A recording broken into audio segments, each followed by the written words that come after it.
For a life-changing vacation to one of the most historically rich destinations in the entire world, Greece is unlike any other. This is a place where breathtaking mountainscapes and nearly 6,000 serene islands entice visitors from around the globe.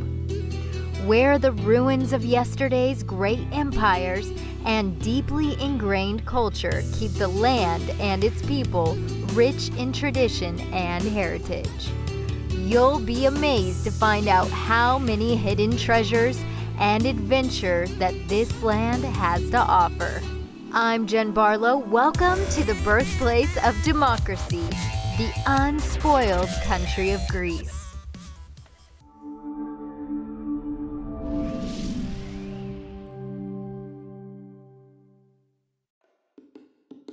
It's been said that to travel is to live. Well, for this experience, we are living it up in a land that is not only historically rich, but whose deep-seated culture has shaped much of what we know about Western civilization today. Our destination is Greece, or as the Greeks call it, Ellada, a country located at the crossroads of Europe and Asia, and nowadays also at the center of much heated political debate. However, despite the overhyped headlines that scream financial ruin and rioting in the streets, I implore you to discover the truth about this country for yourself. Yes, you may see a long line or two at the ATM, and heck, I guarantee even you'll see graffiti in various parts of the big city as well. But what you'll also find is a plentitude of examples of why Greece remains untouched and unlike any other place on the planet. Beaches more breathtaking than any travel brochure. 90-year-old yayas still working in their garden as if time stands still in the village. Shepherds out for their daily stroll through the countryside, the local Athenian fish market buzzing with today's fresh catch, the bouzoukia strumming, locusts humming, and a million other sounds and true tales signs of a proud and still very much thriving Greece. After first arriving in Athens, the capital city of Greece, we are wasting no time and heading to the center of it all, specifically to probably the main reason people come to Greece, the world-famous Acropolis. In the simplest of terms, an acropolis is a hill. In ancient times, most city-states of Greece had at their center a hill where they built all of their most important buildings. Throughout time, it served as the center for political debates, social activities, and religious ceremonies, among other things.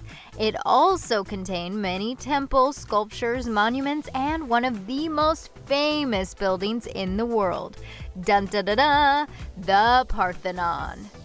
Oh yes, a world-famous temple that proudly sits overlooking the city of Athens. This iconic temple is dedicated to the Greek goddess Athena, whom the citizens of Athens once considered and maybe still do consider their patron god. In the height of its time, this grand structure was decorated with beautiful sculptures and made from the best materials on earth. So why the heck did they even take on such a task of building a grandiose, iconic structure like this one? Well, in a nutshell, the year was 448 BC. Pericles, a leading Athenian politician in the time, took great pride in the reconstruction of Greece after the Persian invasion of 480. As for the final figure, well, the total cost of the construction of the Parthenon was 5,000 talents in the first year alone. And that's a crazy big figure that some believe equate to billions of dollars with a B in today's terms. Despite efforts to halt the construction by other haterade politicians of the time, the Parthenon was complete 15 years later in 432 BC. Other intriguing details you might want to know, well, that great Greek structure hardly incorporates a single truly straight horizontal or vertical line, if you'd believe it. What does that mean exactly? Well, in layman's terms, to the human eye, the whole building is a bit of an optical illusion. For instance, one example of construction trickery is that when building columns ordinarily, they tend to look a bit narrower in the middle than at the top or bottom. So, for this reason, each of the columns in the Parthenon were built with a slight bulge in the middle. This to make them appear straight from far away. Although now partially ruined, today the Parthenon and the Acropolis area in general, well, they stand proudly as a testament of time and as a symbol of Greek democracy.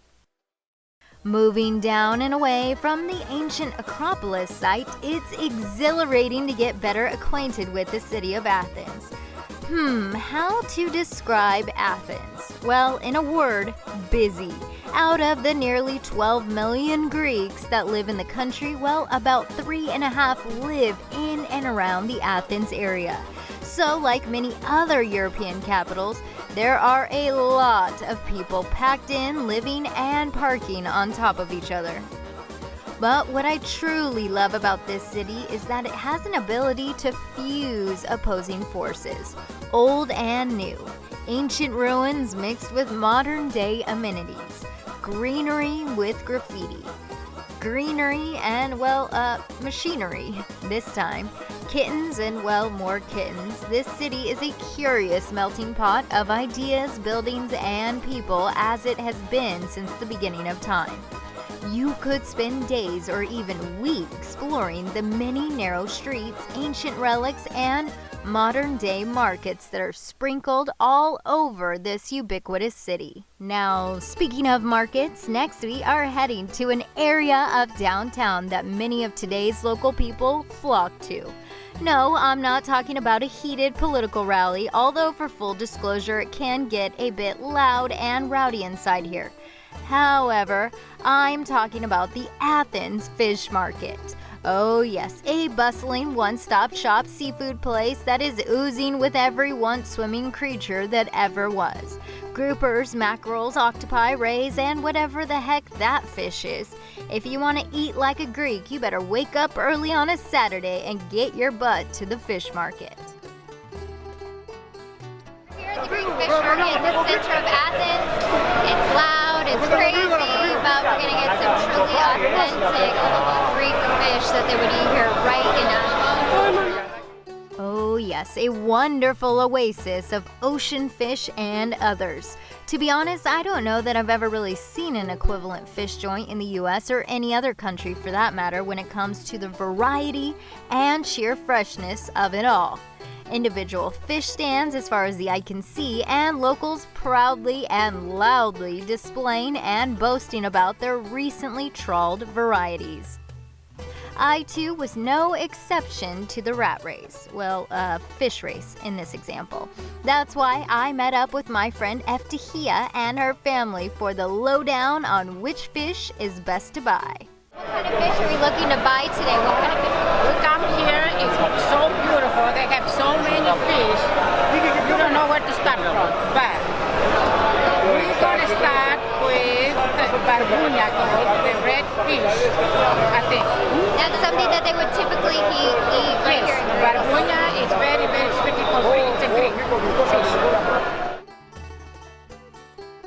After wandering around for a bit, getting the scoop on how to properly clean and cut away from the nearby island of Naxos, and haggling with a few fishermen, we finally decided on Eftihia's beloved barbuña, a small red fish local to the surrounding seas, whom you bathe in lemon, olive oil, salt, pepper, and bake them and eat whole.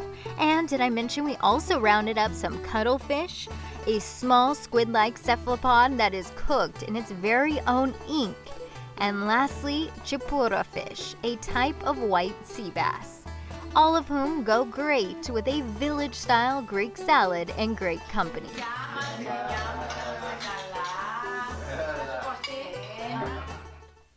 Coming up, our epic journey through Greece is just getting started. If you want to let your hair down and unwind on an island, or explore some of the country's most iconic ruins, Well, we have it all and more coming up next.